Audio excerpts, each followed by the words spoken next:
Newton का शीतला नियम। Newton के शीतला नियम क्या कहते हैं?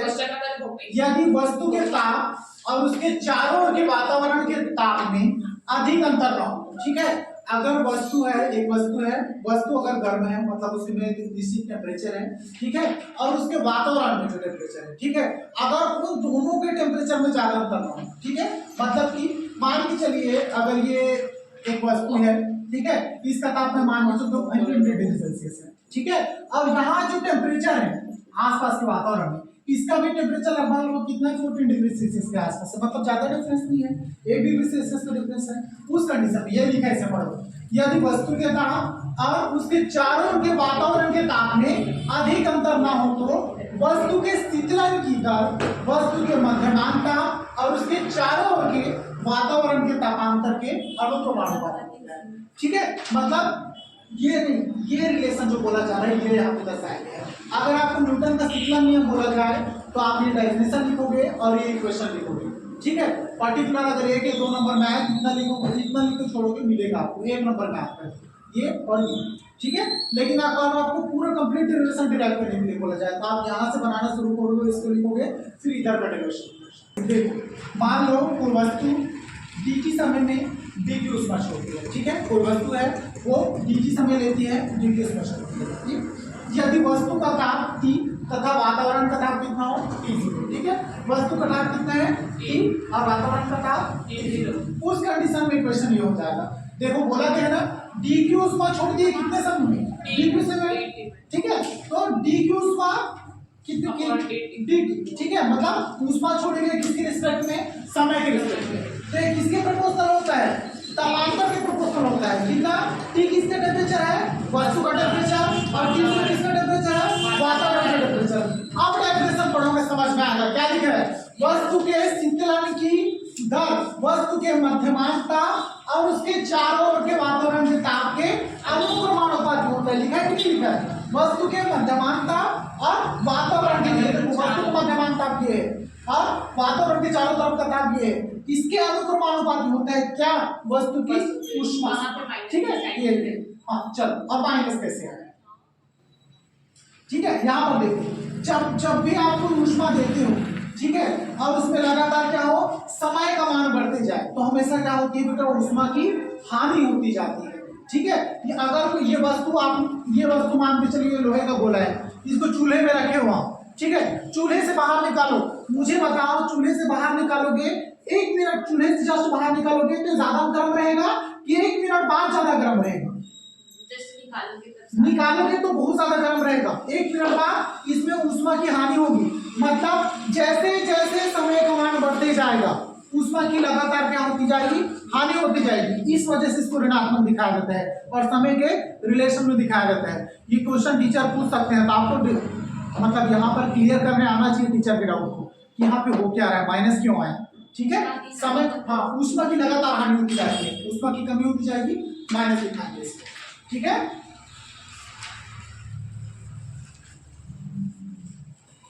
चलो यहाँ तक समझ में आया। नेक्स्ट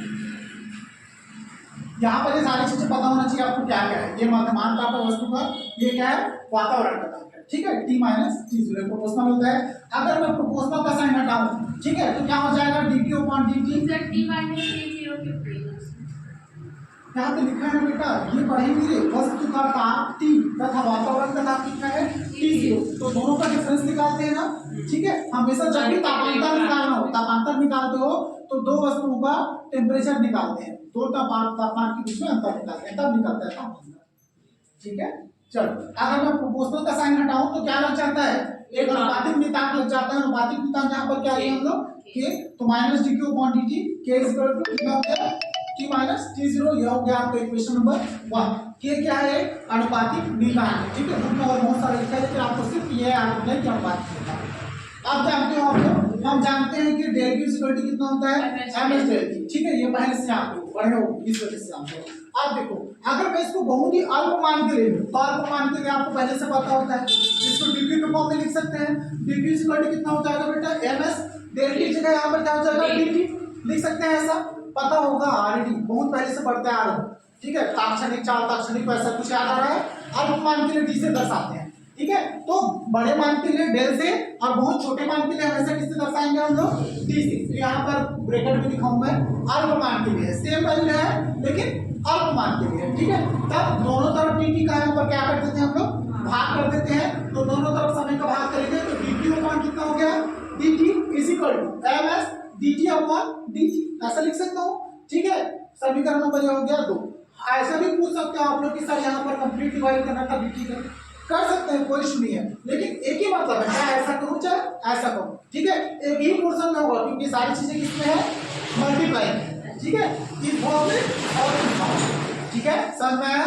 तो इस फॉर्म में ऐसा लिख सकते हैं। ये हो गया आपके क्वेश्चन नंबर सर। तो एमएस के नीचे भी डी टी हम सी तो कंप्लीट हुआ है, ये यहाँ पर ही लिखा हुआ है, लेकिन इसको ऐसा लिखते हैं ताकि इसको अलग से ऐसा दर्शा सके, ठीक है। सेम ही वर्ड सर डी का भाग एमएस और डी टी दोनों के साथ होगा ना, सबके साथ हुआ है, ठीक है। ये मल्टीप्लाई है इसके साथ, देखो इसको थोड़ा ऊपर भी लिखोगे तब भी कोई इशू नहीं है, ये ठीक है। ऐसा भी लिख सकते हो, कोई इशू नहीं है, ठीक है। ऐसा भी लिख सकते हो, ऐसा भी लिख सकते हो, लेकिन इसको क्या होता है, हमें मल्टीप्लाई में चीजों को अलग अलग लिख सकते हैं, कोई इशू नहीं होता है, ऐसा दर्शा सकते हैं, ठीक है। चलो मल्टीप्लाई इस वजह से, तो इसको यहाँ पर कंप्लीट किया होगा आपको क्वेश्चन नंबर 2। समीकरण 1 और 2 से लिखेंगे तो समीकरण 1 आपका कहाँ पे है, देखो ये है, और ये क्या है आपका समीकरण नंबर 2। यहाँ भी D Q upon D T का वैल्यू था, यहाँ भी किसका वैल्यू था, D Q upon D T का वैल्यू था। अंतर सिर्फ ये था, यहाँ पे माइनस साइन लिखा है और यहाँ पे माइनस है क्या, नहीं है।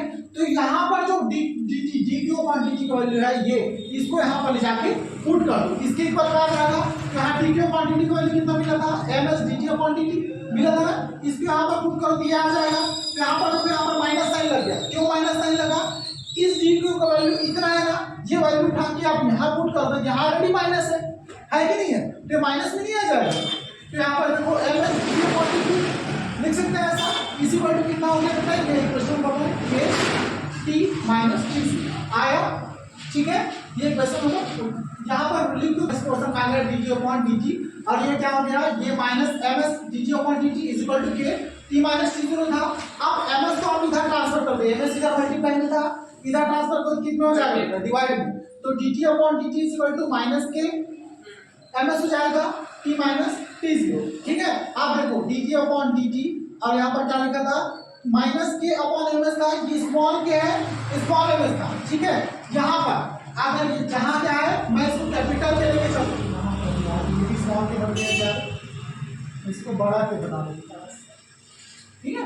यहाँ पर कितना हो जाएगा, ये जो दिख रहा है आपको स्मॉल के, इसका वैल्यू क्या होता है, कैपिटल क्या होता है, कैपिटल के इक्वल टू कितना होता है, माइनस के अपॉन एम एस। ये क्या है आपका एक नया नितांक है, पहले एक नितांक ऑलरेडी के लेके चले थे, ठीक है, ये स्मॉल के था, अब यहाँ पर ये क्या है, कैपिटल के, ये एक और नितांक आ गया आपके पास। यहाँ पर जो वैल्यू था इतना कंप्लीट, इसका मान क्या पुट कर दिया, मैं के पुट कर दिया, ठीक है। ये आपको ऑलरेडी यहाँ पर नितांक लेके चलना है, एमएस का मुक्त हो जाता है, माइनस के अपॉन एम एस एक नितांक है, यहाँ पे लिखा हुआ है, देखो जहाँ कैपिटल के इज इक्वल टू कितना है, माइनस के अपॉन एम एस क्या है, नितांक है, ठीक है। यहाँ पर कैपिटल के पुट करना है, इतने की जगह कैपिटल को पुट किया, माइनस लिखा, यहाँ पे माइनस है, इसमें मिस्टेक हो गया था, ठीक है। यहाँ माइनस ऑलरेडी था, तो इतने का मान क्या था आपका, कैपिटल के था, तो यहाँ पर क्या आ गया, माइनस के हो गया, ठीक है। तो ये क्या होगा आपकी क्वेश्चन नंबर 3, ठीक है। आप देखो यही न्यूटन के शीतलन का गणितीय रूप है, आपको गणितीय रूप पूछा जाता है तो आप इतना दर्शाओगे, लेकिन इसका डेरिवेशन और भी आते हैं, ठीक है। नेक्स्ट स्टेप, यहाँ पर देखो आप क्या करते हैं, नेक्स्ट स्टेप में ये देखो यहाँ पर लिखा होता है ना, D T upon D T लिखा होता है, मैं इस डी टी को उठा के इधर ट्रांसफर करता हूँ और इतने वाले पद उठा के इधर ट्रांसफर करता हूँ। यहाँ पर देखो, ये देखो डी टी लिखा था नीचे में, इसको इधर डाल दिया, यहाँ पर कितना आ गया, D T upon T minus T zero is equal to minus K, और ये डी टी इधर आ गया, तो कितना हो गया, माइनस के डी टी हो गया, ठीक है। तुम लोग जानते हो log x का समाकलन कितना होता है, क्या बोल, अरे बचन ये हो गया है, पता होना चाहिए कि इसको पढ़ना कैसे है। log x का समाकलन कितना होता है, 1/x, याद है, होता है कि नहीं होता है, ठीक है। और 1/x का समाकलन पूछेंगे तो क्या हो जाएगा, log x, ठीक है, वाइस वर्सा होता है, इसका ये इसका, ठीक है। अगर आपको पूछा जाए 1/x का समाकलन कितना होगा तो आप लोग क्या बोलोगे, log x बोलो या log x बोलो, एक ही चीज होता है, कोई अंतर नहीं है, ठीक है। चलो यहाँ पर ये स्टेप आएगा, अब देखो मैं ये स्टेप उठाया, ये स्टेप दिख रहा था, इस स्टेप का हम लोग क्या करते हैं बेटा, समाकलन करते हैं। ठीक है, तो समाकलन करेंगे तो दोनों स्टेप का समाकलन होता है, इधर भी उधर भी। ठीक है, तो ये देखो ये वाला इसका मैं समाकलन किया, समाकलन कितना था dt upon t minus t0। ठीक है, ये dt है। ठीक है, dt क्या है, इसके प्रोपोर्शनल, इसके मतलब इसके प्रोपोर्शनल में किसका समाकलन होगा, इसका समाकलन होगा, है कि नहीं है। ठीक है, तो इसका होता है क्या, नहीं ये नीचे वाले स्टेप का होगा, ये किसके फॉर्म में है, ये 1/x के फॉर्म में नहीं है कि नहीं है। 1/x मतलब 1 अपॉन t माइनस t0। तो अगर आप यहाँ पर इसका समाकलन करोगे 1 अपॉन t माइनस t0 का, ठीक है, तो कितना हो जाएगा, log e x, मतलब x मतलब कितना हो गया, t माइनस t0, लिख सकते हैं ऐसा। ठीक है, तो यहीं पर यही है बेटा, इसका टोटल समाकलन कितना हो गया, इतना। ठीक है, कहां से आया, वहां से। पीछे समाकलन का चैप्टर पलटोगे तो दिखेगा, कौन सा, चैप्टर नंबर 3 याद करो, दिखेगा वहां। ठीक है, तो ये हो जाएगा इसका समाकलन। अब देखो यहाँ पर इसके समाकलन निकालते हैं, तो यहाँ पर मुझे बताओ, यहाँ पर t के रिस्पेक्ट में समाकलन करना है। ठीक है, यहाँ पर तो t का पद था तो इसका समाकलन हो गया, यहाँ पर ये k है।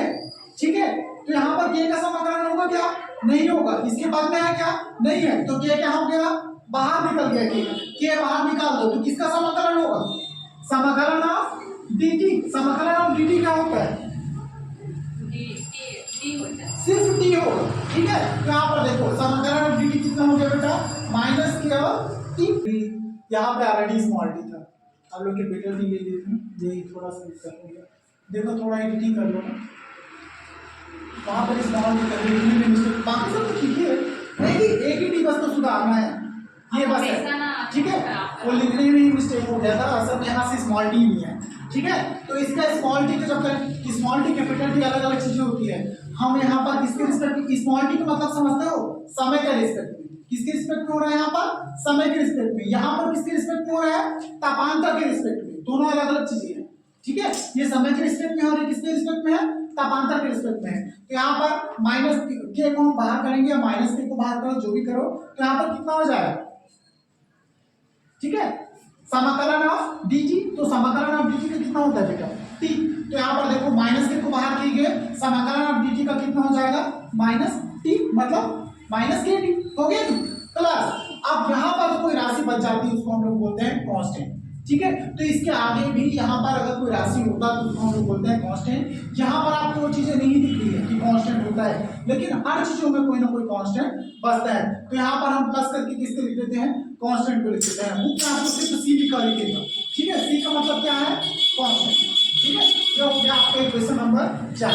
यहाँ पर सी लिख दूंगा, बाद में कंफ्यूजन होगा, सर किसी का रिस्पेक्ट में नहीं है तो सी कहाँ से आ गया, तो सी क्या है बेटा, कांस्टेंट। कांस्टेंट का मतलब समझते हो, 1 2 3 4 जो भी होता है। ठीक है, कांस्टेंट का समाकलन करोगे 0 आ जाता है, तो यहाँ पर क्या बचता है, कांस्टेंट बचता है। ठीक है, तो ये हो गया आपका इक्वेशन नंबर 4। अब चलो, अब देखो यहाँ पर जब भी यहाँ से आप लॉग हटाओगे तो दूसरी तरफ क्या लग जाता है, e के पावर में वैल्यू लग जाता है। तो इधर देखो ये क्या मिलाकर फॉर्म में था ना। ठीक है, तो लॉग यहाँ से जैसे ही हटाया तो दूसरी तरफ जो वैल्यू है पूरी की पूरी किस में चला जाएगा, e के पावर में चला जाता है। ठीक है, तो यहाँ पर देखो यही लिखते हैं हम लोग। अगर मैं यहाँ पर लिखता हूँ ये log x लिखता हूँ, ठीक है, तो यहाँ पर log x है ये, और इधर मान लीजिए कोई भी वैल्यू आपका x है, ये प्लस y है, प्लस z है, जो भी है। ठीक है, अगर यहाँ से मैं log हटाता हूँ, यहाँ पर कितना हो जाएगा, x हो जाएगा, और इधर कितना हो जाता है बेटा, e to the power x plus y plus z, ऐसा होता है। ठीक है, तो यहाँ से मैं log हटाया।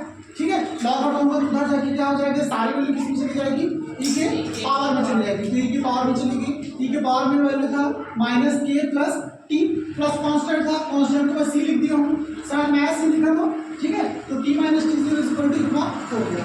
ठीक है, फिर t इक्वल टू कितना हो जाएगा, माइनस टी जीरो था, इधर को ट्रांसफर कर दिया तो कितना हो गया, plus T zero plus e to the power minus K T plus C. ठीक है, अब देखो हम जानते हैं तापांतर, तापांतर को कैसे दर्शा सकते हैं, dt equal to T1 minus T2। अगर यहाँ पर दो पर्टिकुलर डिफरेंट टेम्परेचर हो तो उसको मैं कैसे दर्शाऊंगा, टेम्परेचर नंबर 1 और टेम्परेचर नंबर 2। ठीक है, अब यहाँ पर एक चीज देखो, क्या है क्या टेम्परेचर ए बी, यहाँ पर देखो टेम्परेचर ए बी मतलब औसत टेम्परेचर, ए का मतलब क्या होता है, ए बी का मतलब एवरेज।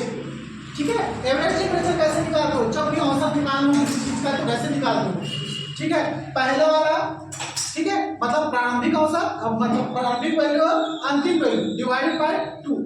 जब भी दो चीजों का औसत निकालना हो तो ऐसे ही निकालते हो कि नहीं निकालते हो, निकालते हो नहीं, ठीक है। तो दो मानों का औसत ऐसे निकलता है T1 + T2 डिवाइडेड बाय 2। तो दो टेम्परेचर का औसत यहाँ पर ऐसे निकलता है। अब एवरेज होता है, एवरेज औसत यहाँ पर लिखो तो कहीं पे लिखो होगा, एवरेज है टी एवरेज, AB का मतलब होता है एवरेज, ठीक है। तो अब यहाँ पर देखो एक चीज देखो, यहाँ पर ये देखो, ये जो ग्राफ बना है पता है कि उसको हिंदी में बोलो, औसत रेट, एवरेज को औसत बोलते हैं। अभी तो पता है उसको वो निकालने के चलो लिए इसको लिख दो क्या औसत, नीचे में लिखते हैं, बोलते हैं कि बाद में कैसे पता चलेगा कि कहाँ से आ गया, ऐसे नहीं बोलेंगे, देखने के समय देखेंगे। ये अलग चीज है यार, सबको पता होता है, औसत कभी नहीं भूलना है। औसत कैसे निकालते हो, सारे मानों का योग डिवाइडेड बाय मानों की संख्या, ऐसे निकालते हैं औसत। अगर मेरे को, ठीक है देख, हाँ वैसा नहीं, वो तो ठीक ही है, यहाँ पर सिर्फ दो ही टेम्परेचर निकाला। अगर मेरे को तुम तीनों की उम्र का औसत निकालना है तो मैं कैसे निकालूंगा पता है, रजनी की उम्र, भूमिका की उम्र और प्रार्थना की उम्र, तीनों को ऐड करके डिवाइडेड बाय किससे करूंगा, 3 से करूंगा। अगर 3 लोग हैं, ठीक है, 4 से, 5 लोग हैं तो 5 से। यहाँ पर दो ही टेम्परेचर होगा, एक, ठीक है, दो ही टेम्परेचर के बीच में तापांतर निकलते हैं, तो दो टेम्परेचर का योग डिवाइडेड बाय 2, ये होता है बेटा टी एवरेज, ठीक है। और यहाँ दूसरी क्या है, तापांतर है। तापांतर कैसे निकालते हो, ठीक है, यहाँ पर अगर एक रॉड है, ठीक है, तो यहाँ से अगर मैं इसको गर्म करता हूँ तो यहाँ का टेम्परेचर T1 और यहाँ का टेम्परेचर T2, तो इन दोनों के बीच में मेरे को क्या निकालना होगा, डिफरेंस निकालना होगा। तो ये होता है तापांतर, dt = T1 - T2, ठीक है। अब देखो यहाँ पर जो ग्राफ बना है, ठीक है, ध्यान से देखना, यहाँ पर ग्राफ क्या दर्शाता है, जब भी तापांतर का मान धीरे बढ़ते जाएगा, ठीक है, तो समय का मान बढ़ते जाएगा तो तापांतर का मान उसके हिसाब से क्या होता है बेटा, कम होते जाता है, ठीक है। अब अगर यहाँ पर इस कंडीशन में ध्यान देना, ठीक है, यहाँ पर अगर इसका मान कितना है, 50 डिग्री सेल्सियस है, ठीक है, मैं यहाँ से समय के मान को लगातार बढ़ाते जा रहा हूँ। मुझे बताओ यहाँ पर 50 डिग्री सेल्सियस है, मैं करेक्ट यहाँ का वैल्यू लेता हूँ, यहाँ पर कितना होगा, 50 से कम होगा, ठीक है। मे भी हो सकता है यहाँ पर कितना हो जाए, 50 से कम मतलब 40 डिग्री सेल्सियस हो सकता है कि नहीं हो सकता है, ठीक है। ये T1 था, ये मान के चलिए T2 नहीं, अभी वो ज्यादा लेके चलते, इसको मैं T2 लेके चलता हूँ, ये वाला कंडीशन। अब मेरे को बताओ और थोड़ा सा समय बढ़ाते हैं हल्का से, तो यहाँ पर 50 यहाँ पर 40, यहाँ पर कितना होगा, 30 डिग्री होगा। मतलब जैसे जैसे समय का मान बढ़ते जाता है तापांतर का मान क्या होते जाता है, कम होते जाता है, ठीक है। तो ये दोनों के भी एक दूसरे के क्या होता है, प्रोपोर्शनल, समय का मान बढ़ते जाएगा, समय का मान बढ़ते जाएगा, तापांतर का मान क्या होता जाएगा, कम हो जाएगा, ठीक है। तो डिफरेंस कम हो जाएगा, तापांतर का मतलब highest value minus minimum value, दोनों को बढ़ा दें कम हो जाएगा, ठीक है। तो ये दोनों होता है एक दूसरे का रिलेशन। चल अब यहाँ पर देखो, इस वाले इक्वेशन में सारे वैल्यू पुट कर दो। dt का वैल्यू आपके पास कितना था, T1 - T2, तथा T एवरेज का वैल्यू कितना था, T1 + T2 डिवाइडेड बाय 2, ठीक है। अब यहाँ पर जो इक्वेशन दिख रहा है आपको इसमें पुट कर दो, ठीक है। यहाँ पर किसमें पुट करना है आपको, समीकरण नंबर 3 में। समीकरण नंबर 3 गायब हो गया क्या, गायब हो गया, ठीक है, गायब हो गया होगा, देख लेना। समीकरण नंबर 3 में वैल्यू पुट कर दिया तो सारा वैल्यू आ जाएगा। समीकरण नंबर 3 क्या था, -k T - T2, हाँ -k T - T2, एक मिनट में लिख लूंगा समीकरण नंबर 3 यहाँ पर। अब यहाँ पर ये वैल्यू जो आपको दिख रहा है, कितना वैल्यू दिख रहा था, dt का वैल्यू कितना था, T1 - T2, ठीक है। तो यहाँ पर dt का वैल्यू पुट कर दो, कितना हो जाएगा, T1 - T2 अपॉन कितना था, dt बोले या d बोले एक ही चीज है, ठीक है। जो डेल्टा होता है लास्ट में टेम्परेचर यही होगा, -k को आपके इट इज लिख दो -k, ठीक है। यहाँ पर टेम्परेचर था T था ना, यहीं पर T एवरेज का मान निकाले हम लोग, ठीक है। ये टेम्परेचर क्या दर्शाता है आपको, औसत टेम्परेचर दर्शाता है। तो औसत टेम्परेचर का वैल्यू कितना है आपके पास, T1 + T2 अपॉन 2 माइनस कितना हो गया, T0, ठीक है। T0 क्या है, वातावरण का टेम्परेचर, स्टार्टिंग में बताया था, ठीक है। ये होता है आपका टोटल। आप देखो टोटल का सिग्नल नेम जो स्टार्टिंग में निकाले थे और जो उसको वो लिखे थे स्टार्टिंग में डेफिनेशन के पास में लिखो, यही आया कि नहीं आया, आया ना, ठीक है।